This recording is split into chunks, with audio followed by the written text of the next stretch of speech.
Imaginez que vous prêtiez de l'argent à quelqu'un ou que vous placiez de l'argent en banque, vous allez toucher une somme périodique qu'on appelle les intérêts. A l'inverse, si vous empruntez de l'argent, en plus du remboursement de capital, vous allez devoir payer des intérêts. Bon alors le fait de payer des intérêts, je pense que je vous apprends rien de nouveau. Par contre, savoir quel type d'intérêt existe et comment on les calcule, ça c'est beaucoup plus intéressant.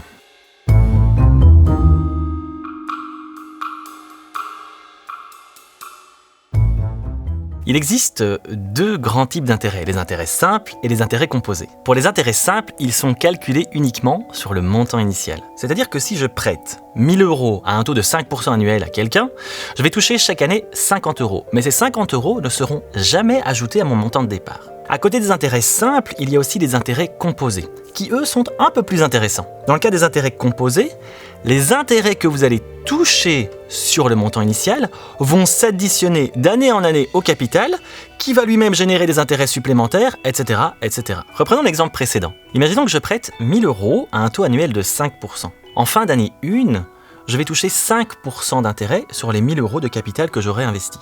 Je vais donc toucher 50 € d'intérêt. En début d'année 2, mon capital ne sera plus de 1000 €, mais de 1050 €.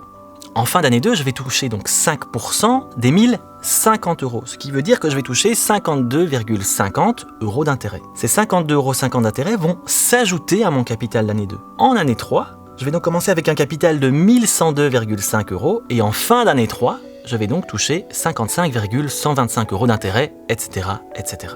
Si on transforme les intérêts perçus en une fonction où l'axe des x représente le temps qui passe et l'axe des y les intérêts, on peut transformer les intérêts simples en une fonction linéaire. En fin de chaque année, les intérêts vont venir s'additionner de façon équivalente et ne vont pas s'additionner au capital. Pour les intérêts composés, c'est un peu plus intéressant. Ce n'est plus une fonction linéaire, mais une fonction exponentielle. En fin de chaque année, les intérêts vont venir s'additionner au capital, qui va grossir, générer plus d'intérêts, qui va venir grossir le capital, qui générera lui-même plus d'intérêts, etc., etc. Et le phénomène va s'amplifier année après année. Comment calculer ces intérêts ? Posons C0 comme étant le capital de départ et R comme étant le taux d'intérêt. Après un an, mon capital de départ va générer des intérêts qui vont s'ajouter à mon capital de départ. Et donc je vais avoir un capital en année 1 noté C1. Si je reprends la formule, le capital en année 0 fois 1 plus mon taux d'intérêt égale mon capital en année 1.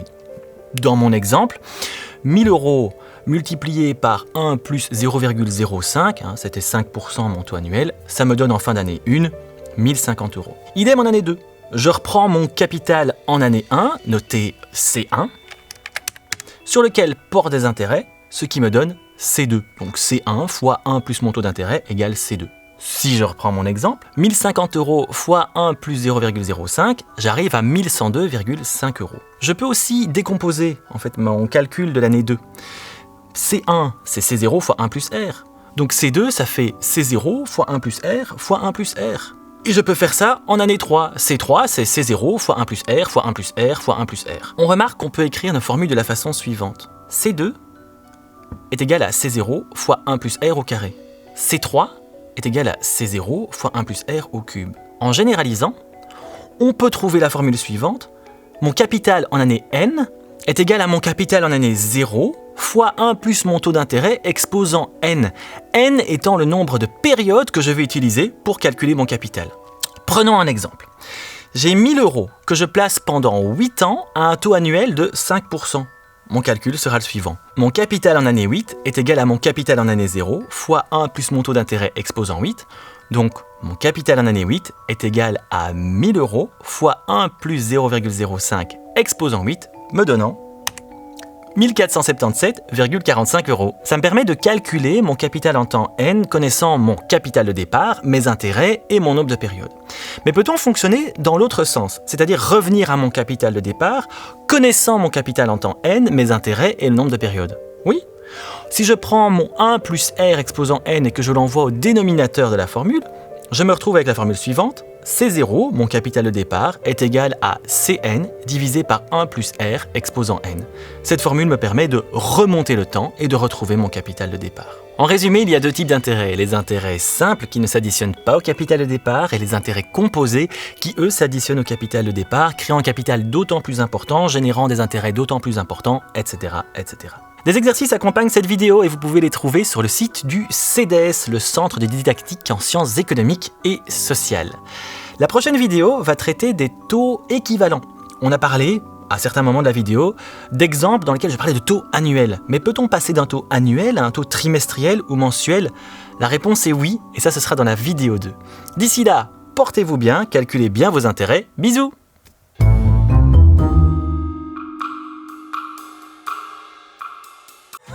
Ok, ça purée. tourne très bien. Alors,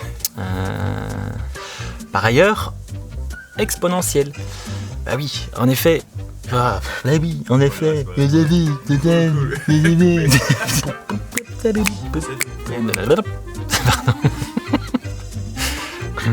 Pardon.